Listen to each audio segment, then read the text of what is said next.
Okay, let's find the local and absolute max and min values of f, and then draw a sketch of our graph. So if you're following along with the last one, we were able to make a quick little sketch to get an idea of how that was going to look. This one's a little bit tougher, right? Because I've got x times the square root of 4 minus x. I could probably figure out the square root of 4 minus x pretty easily, but now that they're multiplied together, like things get a little strange. So we're gonna have to get a bit more information before we can get an accurate sketch of this. So let's do what we did before. What we want to do is we want to find the derivative of this function and then set that equal to 0. So what I'm going to do is I'm going to rewrite this, but we're going to write it with fractional exponents instead. So first step is I'm just going to write f of x is equal to, and then this will be x times, and then 4 minus x to the power of a half. So from here you can see that we're going to have to use the product rule. So I'm going to call this first part of the function f and the second part g. Okay, so then f prime of x will be g f or sorry g f g prime plus g f prime. So the first one here, so it's going to be f, so it's going to be x, and then the derivative of g. So that's going to be, so times 1/2, and then 4 minus x to the power of negative a half, right? If I go a half minus 1, that's negative a half. And then I'm doing the chain rule here, so now it's times the derivative of the inside. So the derivative of the inside here would be negative 1. And then plus, and now for g, it's g times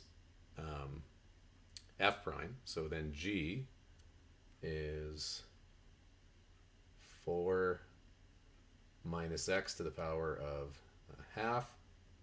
And then f prime is just 1, right? The derivative of x is just 1.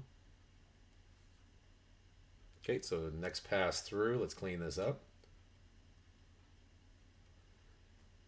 So this would become, I'm just going to put the 2 over the x and bring the negative 1 out front. So this is negative x over 2. And then times 4 minus x to the power of negative 1/2 plus 4 minus x, and then brackets to the power of positive a half. Okay, so what do we do from here? So now what we're going to do is we're going to take this negative a half that I have sitting here, and we're going to factor out negative 4 minus x to the power of negative a half out of both of these terms. So what we have is, so like I said, we're going to factor out this. So we have 4 minus x to the power of negative 1/2. Okay, oops, sorry, and that was in brackets. And then we're going to start our brackets and then write what we have left. So I factored this guy out, so all I have right now in this term is negative x over 2. So negative x over 2. And then the question is, what does this become, right? Remember what we do when we factor things out, we're really dividing it out. So in this case, we can use like our exponent rules, right? Because they have the same base. So 4 minus x is like my base. But then with the exponents, if I'm dividing it out, what I'm doing is I'm going 1/2 minus negative a half. So that's the same thing as 1/2 plus a half, right? So that becomes 1. So this becomes just 4 minus x to the power of 1, but I didn't really need that, did I? So I'm even going to just erase those brackets right now.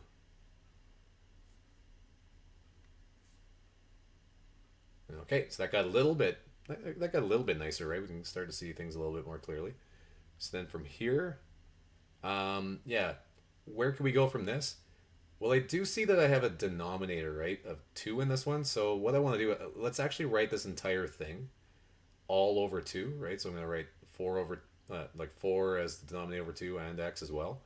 And then that's going to give me like a 2 under the whole thing. So the denominator of the whole function would be 2. So let's do that. So we've got, so the next part here, this front part that we factored out just stays. So 4 minus x to the power of negative 1/2 and then this becomes negative x plus 8 minus 2x all over 2. I hope you're okay with that. I just skipped a step there, right? Because this 4 would have been 8 over 2, right? That's all I did there. And then the negative x would have been 2 over 2. So I just wrote it all over 2, just skipping a step there. Okay, so now let's clean this up a bit, right? Because this negative a half I have up here, that actually like means something, right? The negative means that this chunk, this factor here, could really go down into the denominator, and the 1/2 is the square root. So I can clean this up a little bit nicer. And the other thing I can do here is I can collect like terms. This is just, so negative x minus 2x, that's negative 3x plus 8 all over. And then the 2 is still down there, so I'm just going to write 2.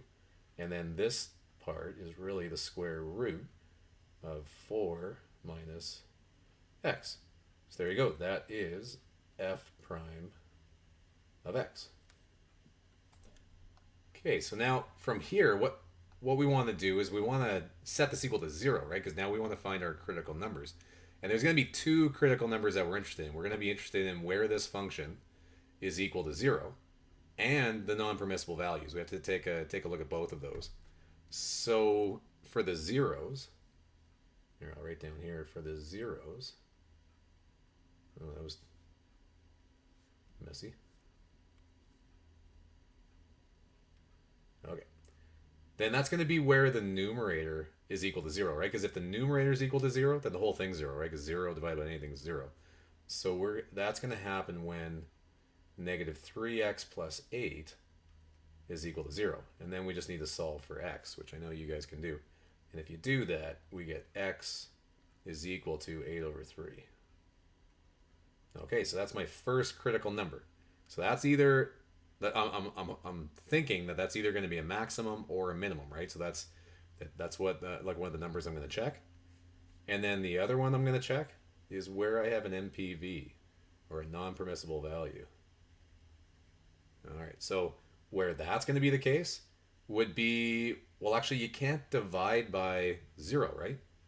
So let's set the denominator equal to 0, like where that's not allowed. So in that case, that would be where 0 is equal to 2 times the square root of 4 minus x. All right, so now let's do a little bit of algebra here. So we'll divide both sides by 2. So that didn't do much, right? 0 divided by 2 is still just 0. And then we have the square root of 4 minus x. I'm going to get rid of my square root by squaring both sides. Well, that didn't do anything. Still got 0 is equal to 4 minus x. And then the last step I'm going to do here is I'm just going to bring this negative x term over to the other side. So this becomes x is equal to positive 4. So that is my next non-permissible value. Clean that up. All right, now you might also be saying, yeah, but aren't there a whole bunch of numbers that aren't permissible when you take the square root? And there are, right? But it's actually going to start at 4. That's going to be like my starting point of this one. So I want like an actual non-permissible value. So I set it to where the denominator is equal to 0, because you can't divide by 0. Okay, so now let's keep going. So now what I'm going to do is I'm going to make a number line. There, I made a better number line. Okay, so there's my number line. And I'm going to place my critical numbers on the number line. So we've got 8 over 3, and we've got 4. So here, I'm going to actually just throw down some numbers. So if we had, let's say that was 1 there, and 2, and 3, 4, and 5. Okay, this is just to get my kind of bearings of the number line here, right? And then what we're going to do, so 8 over 3, that's going to be 2 and a bit, right? So that's going to be right here. Maybe I'll even make that red. All right, so that's 8 over 3. And then the other the other one I'm interested in is at 4. Okay, so this is where we're going to check on either side of this. So if I look at my derivative now, so my derivative is right here, right? So now, yeah, I'm just going to write it one more time. So yeah, I wrote down my derivative again just so it's handy. And I just want to see, like, okay, to the left of 8 over 3, is this derivative positive or negative? That's all I really care about, right? So there's just kind of a, nice way to do that. So I can say, okay, f prime of x is equal to, and then I'm not really going to care about like what number comes out, but if I threw, like, let's say 1 in there, or 0 might be a nice number to throw in, then does it come out positive or does it come out negative? So if I threw 0 into the top here, right, that's going to be a positive number in the numerator. So if you want, you just put like a little plus sign there, over, and then in the denominator, this would be 4 minus, let's say, like 0, right? And so that's going to come out positive as well. So then in this case, yeah, f of x is going to come out positive. So f prime of x is going to come out positive. So what does that mean? Well, that means that our function is going to be increasing all the way up to 8 over 3.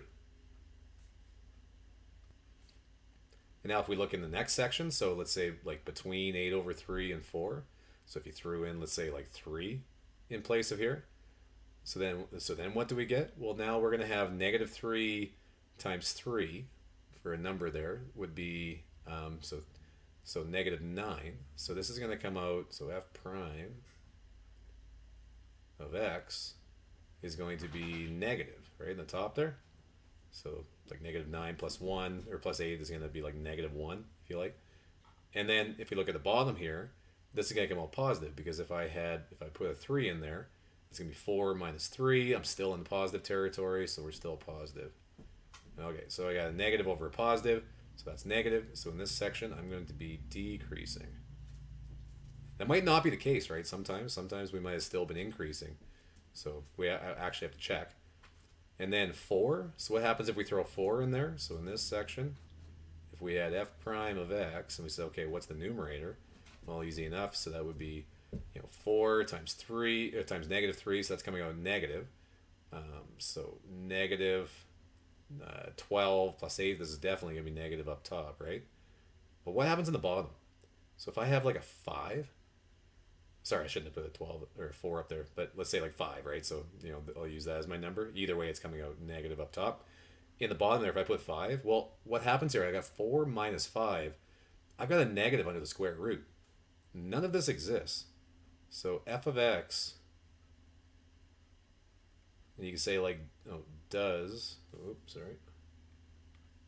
I got a new pen if you can't tell. Let's say f of x, I'm just going to say does not exist. DNE over in this area, right? Okay, so that's going to really probably be like our endpoint, I'm thinking, because our graph comes down, and then it just doesn't even exist over here. So that's information for us. All right, so now that we know that, let's determine the value of f of x at our critical number. So we can actually just find the y values of our points. So what is f of 8 over 3? Okay, so this ends up being like a little bit of math that we have to do, right? Because our original function was this, right? So we just got to put 8 over 3 in place of x in both of those. So if we do that, we get, sorry, let's get my pen again. Okay, so we get 8 over 3 in place of x on that side, and then times the square root of 4 minus 8 over 3. And yeah, it's looking pretty messy. We don't really want to come out of this with a decimal, because especially with a square root, we're going to get an irrational number. It's one of those numbers that just never repeat. So we'd rather keep any square roots that we can if we want to be as accurate as we can. So let's keep going with this. So what I'm going to do is I'm going to rewrite underneath the square root here with a common denominator of 3. So actually, so yeah, this would be, So this would be, here, I'll write this first, 8 over 3. And then 12 over 3 would be the same thing. So 12 minus 8 is 4 over 3. So we got the square root of 4 over 3. Okay. And then from here, we've got, well, the square root of 4 is actually 2. So I can take that 4 actually out of this. I don't need it to be in the square root anymore. So this 4 gets to come out as a 2. So now what we have is 8 in the numerator here. And if you like, yeah, we'll just say 8 times the 2 that we brought out. Okay? And then we still, this is over 3, and we still have the square root of 1 over 3, right? Just because we brought that 4 out. Now, it's a little bit awkward writing it this way. We could rewrite it without the 1 over 3, because this would be the same thing as the square root of 1 over the square root of 3. Let's just keep the square root of 3 in the bottom. So what we've got here is 8 times 2 is 16. I'm going to forget about the 1, and then in the denominator I've just got 3 root 3. And now you think we'd be done, but we should probably rationalize that denominator. Okay, so let's do that. So to rationalize the denominator, we're going to multiply the bottom and the top by root 3, so this isn't so bad. So this becomes 16 root 3 over, and then the root 3 and the root 3 end up just equaling, or giving us just 3. So 3 times 3 is 9. All right, there you go. So f of 8 over 3 is equal to 16 root 3 over 9. Okay. Now let's find f of 4. This will be a little easier. So if you throw 4 in for that one. Yeah, so yeah, f of 4 is equal to, so if you throw in 4 into our original function, you end up getting square root of 4 minus 4 is 0, and then 0 times 8 over 3, so that's just 0. So f of 4 is equal to 0. Yeah, that was a lot easier. Okay, so what are these numbers? Here, I'm just going to write this one again. So this was f of 8 over 3. So let's just get a feeling for what we're actually looking at there for our critical numbers. So this was at, yeah, 8 over 3. So this was at this point here, right?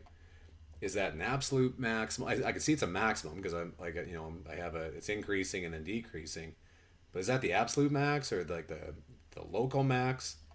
In this case, if you think about it, that has to be the absolute max because it's on its way up, which means that the graph is down here, right? It's coming up, it's coming up, it's coming up.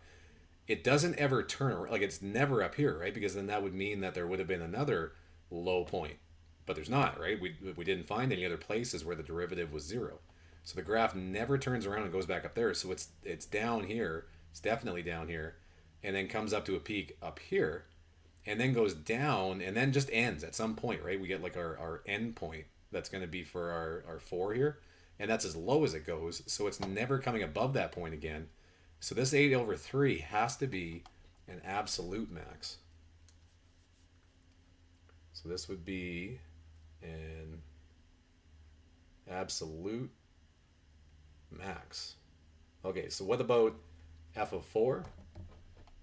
So we can see on this one, right, our graph was on its way up. So it technically, right, if it's on its way up, like if I go far enough to the left, it's going to be going infinitely down, right, forever. Like it's going to be doing that if you go to the left as far as you can. So the fact that this comes down and then just ends at a certain point means that it's a low point, but it's not the lowest point. Right? The graph was lower down here somewhere else. So this would be a local minimum.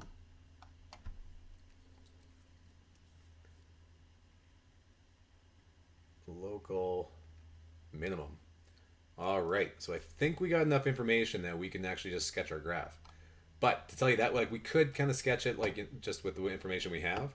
But what we probably should do for good measure is we should find our x-intercepts as well, because that's just going to make our graph that much better. So let's do that. So our x-intercepts of the original function. So the original function was f of x is equal to x times the square root of 4 minus x. Okay. So the x-intercepts here aren't so bad because if we make this equal to 0, right, or y equal to 0, then that's going to happen when, well, here, I'll write it again, square root of 4 minus x. Okay, so when x is equal to 0, and when, if you look at this one, right? Because if x was equal to 4, then that would be 4 minus 4 is 0, which would make that true. So it's also when x is equal to 4. Okay, so those are going to be our x-intercepts. So let's sketch this guy. Okay, so since I have my x-intercepts kind of ready to go, let's just plot those down first. So we know there's an x-intercept at the point 0, comma 0, right? So it's definitely there. We also know that there's going to be an x-intercept at 4, comma 0. Okay, so those are definitely involved in the graph. And if we go back up a little bit, right? So f of 4 is equal to 0. Well, that's also going to be a local minimum. So I know that this graph, if I go back down, I know that this graph is going to just end right there. That's going to be like my end point. So it's going to be like coming up like this. So you can kind of fill that in. Okay. And then f of 8 over 3 is going to be an absolute maximum. So it's going to go up. So at 8 over 3, right? So like somewhere in here, it's going to come up and then go back down again. So this is like a peak. So right here, we're going to have the point 8 over 3, comma, and then the y value, which would be 16 root 3 all over 9. Right, that's my max value, so this thing is going to come up. You guys could probably do better than me. It's just my pen I'm doing, so I'm trying to like sketch it slowly. So that's my max, and then I know it comes down here through our x-intercept. And then that's pretty much it, right? Then well, that's not it, sorry. And then we know that the graph continues on down this way. Now, just looking back on this a little bit, I made this a little too symmetric, right? And I think the problem here is I made this point right in the middle between 0 and 4. That looks more like 2 what I did. This point probably should have been over here. Like if you actually look at it on your notes there on the website, it's like this, but the point's actually over a little bit.